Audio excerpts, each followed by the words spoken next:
was spying on him at Trump Tower? Because that's not who he is. As Rick, the Gold Star family consulted, he gave a speech that he read on prompter and said at that point, I have some regrets. Directly. Legitimate issue, and he doesn't think he accused anybody. In his own mind, he doesn't think he accused anybody. He thinks he simply calling someone a sick or bad man. I think the notion of the president apologizing is like, it's not going to happen. Not going to happen. However, I think the real question is whether this is a lesson learned. I also don't know if the answer to that is yes either. Because, again, going back to what we were talking about before, what are we talking about?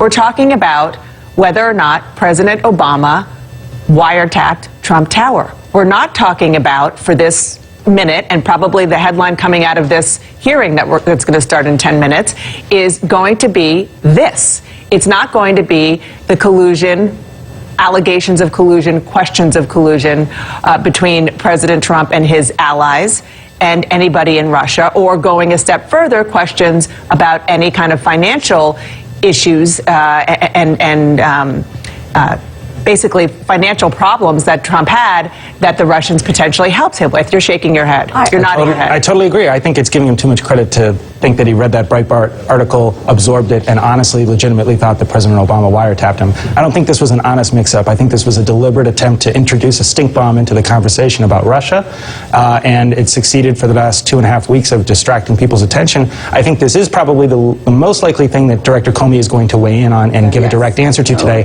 I also think it's probably the least consequential item that will be discussed in this hearing. Well, but I think this goes to a question of accountability and credibility. You know, Donald Trump always ran a private business, and he was accountable to his family, perhaps, and himself.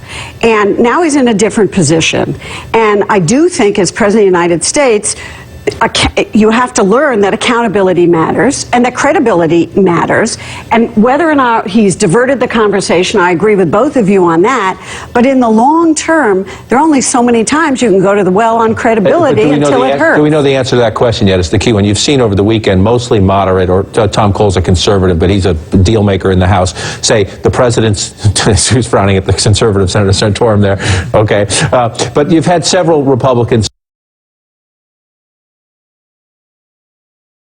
say, you know, eventually this is going to hurt the president's credibility. However, the president in the last week is getting a lot of credit from people from doing some any evidence yet that it is affecting his job. What we did learn from the campaign is that President Trump is not ideological. He's transactional. He does roll these grenades into the room when he's trying to change the subject. When he did this one, he was mad. His attorney general had just recused himself. His big day on the aircraft carrier had been taken away from other stories, and he rolled this in. When he pulled back in the campaign, he didn't say sorry. It was transactional. It was beginning to hurt him. He would pull back and recalibrate for a bit. So I think as we watch this going forward, if there's evidence this hurts the president, he may change his tack for a certain period of time. Everybody hold on, Clarissa. Stand by.